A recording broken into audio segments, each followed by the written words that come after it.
Mesdames et messieurs, distingués invités en vos titres et qualités, par la grâce de Dieu Tout-Puissant, nous sommes à nouveau réunis au seuil de cette nouvelle année pour la traditionnelle cérémonie de présentation des vœux de la FEC.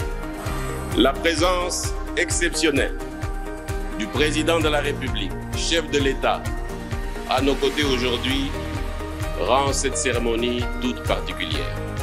Je voudrais donc, très sincèrement, lui exprimer toute notre gratitude et notre reconnaissance pour l'honneur qu'il fait à la Fédération en acceptant de se joindre à nous.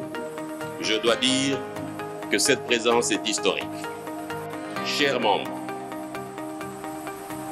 la cérémonie d'échange des vœux de ce jour revêt un sens particulier dans la mesure où, et vous le savez tous, notre pays fait face à de multiples défis.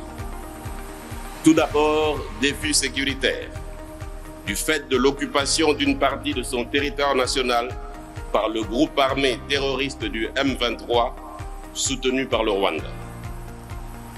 Excellence, Monsieur le Président de la République, nous ne vous serons jamais assez reconnaissants, ainsi qu'à nos forces armées, de l'engagement sans concession et sans faille qui est le vôtre contre les ennemis de la République.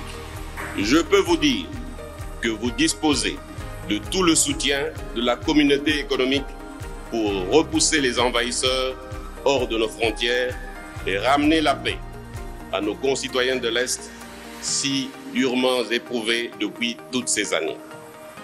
Les entrepreneurs de ce pays sont l'armée économique de ce pays à son service.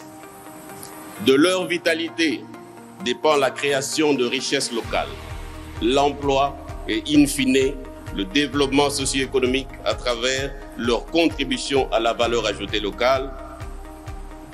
Excellence, Monsieur le Président de la République, une économie forte vous donnera les moyens d'avoir une armée puissante. Monsieur le Président de la Fédération des entreprises du Congo,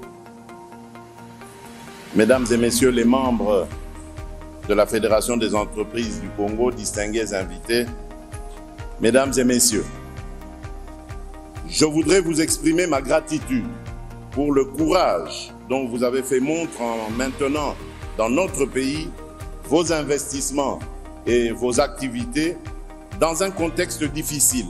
Mesdames et Messieurs, je suis conscient que les efforts fournis jusqu'ici n'ont pas purgé toutes vos préoccupations relatives au climat des affaires. Ces préoccupations font partie des défis auxquels notre pays est confronté. Il ne s'agit pas de nouveaux défis, mais des situations qu'on a vues s'enraciner depuis des décennies dans ce pays. Ce que je fais à l'occasion de cette cérémonie d'échange de vœux, c'est de vous rendre compte des efforts que le gouvernement, sous mon impulsion, ne cesse de faire pour relever ces défis. L'action gouvernementale a atteint un taux de réalisation des réformes d'environ 40%. Bien que cela ne soit pas encore le point optimal, néanmoins, les membres du gouvernement concernés savent à quel point je tiens à ce que toutes les assignations soient réalisées dans l'intérêt de notre environnement des affaires. Le gouvernement a manifesté sa volonté politique de bien faire les choses. Le challenge est maintenant de les amplifier et de les pérenniser. Pour réussir ce pari, votre concours et votre étroite collaboration sont indispensables.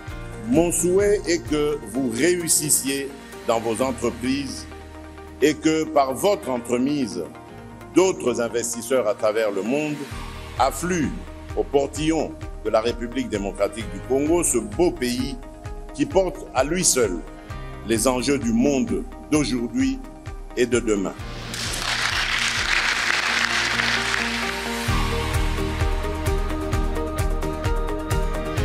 Ce que je retiens de cette journée, c'est que ça a été un moment fort parce que nous avons eu la présence du chef de l'État à la cérémonie traditionnelle des vœux de la FEC. Ça marque, et le chef l'a dit, un tournant important dans notre histoire parce que nous savons aujourd'hui que l'impulsion venant de la plus haute autorité du pays, son souhait est de voir un secteur privé avancer main dans la main avec le gouvernement. En toute indépendance, bien sûr, mais que nous puissions ensemble définir les politiques à venir de ce pays. C'est important. Les affaires ne peuvent pas se faire sans la politique et vice-versa. Donc cette rencontre entre les deux entités présage déjà d'un meilleur environnement des affaires parce que pour bien faire des affaires, il faut que le climat des affaires soit assaini et qu'il soit à même d'apporter aux investisseurs tant nationaux qu'internationaux une plateforme intéressante.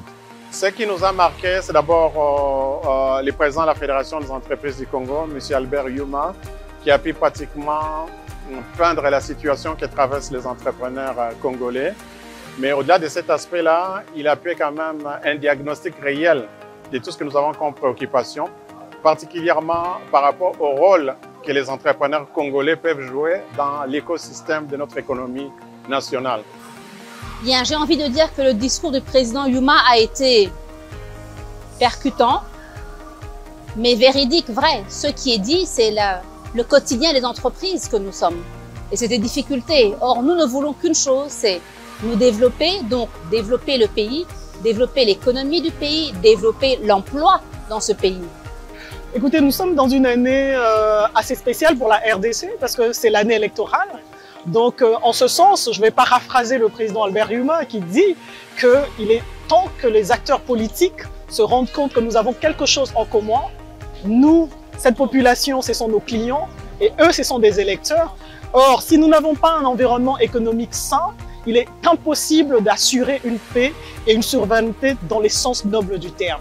L'engagement du président de la République de mettre en place tout un écosystème qui faciliterait la bonne régulation des activités économiques, il a martelé, il a insisté, il a dit, il en fait un point d'honneur. Donc nous allons, ensemble avec le président de la République, poursuivre dans cette perspective-là pour libérer les pesanteurs sur les activités économiques et permettre aux Congolais, surtout aux Congolais, de prendre des participations et d'investir. Maintenant, tout ce qui a été dit et par le président national et par le président de la République conforte notre envie, notre ambition de réaliser et d'achever les projets qui sont dans nos tiroirs pour faire en sorte que dans l'économie congolaise, nous retrouvions des PME plus fortes, des PME plus résilientes, mais des PME aussi porteuses de services. Je souhaiterais à tous les membres de la FEC de prospérer encore plus, une plus grande productivité et surtout créons non seulement des richesses, mais créons de l'emploi. Je souhaite le meilleur pour tous les membres de la FEC. Nous sommes FEC, nous allons demeurer FEC, mais la FEC c'est la force économique, alors demeurons dans cette force économique, que chacun puisse exploser dans son entreprise et que vive le réseautage au sein de la FEC.